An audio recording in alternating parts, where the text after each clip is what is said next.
கோவை மாவட்டம் வால்பாறையில் முறையாக ஊதியம் வழங்க வேண்டும் என்பன உள்ளிட்ட பல்வேறு கோரிக்கைகளை வலியுறுத்தி கருமலை எஸ்டேட் தொழிலாளர்கள் போராட்டத்தில் ஈடுபட்டனர்.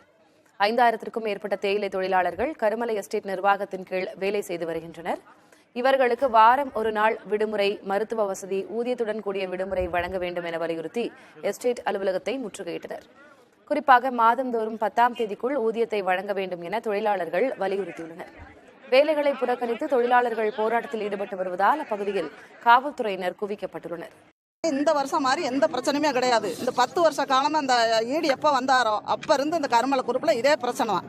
கருமலை நல்லா இருந்துச்சு. இப்போ ஆஸ்பத்திரி கிடையாது, எங்களுக்கு டாக்டர் தொட்டு கூட பார்க்க மாட்டார் எங்களை. நாங்கள் போனால் அங்கே பிரைவேட்டில் போனால் எங்களுக்கு காசு எதுவும் கிடையாது. ஆனால் ரிப்பேர் வேலை கிடையாது, ஆள்பதிவு கிடையாது, எந்த சலுகை சுண்ணாம்பு பேரோ பாடி ரிப்பேரோ எங்களுக்கு சம்பளமோ டெம்பரவரி ஆளுக்கு சம்பளம் கிடையாது, பெர்மனன்ட் ஆளுக்கு சம்பளம் கிடையாது. போடுறேன்னு ஏமாத்துறாங்கண்ணா.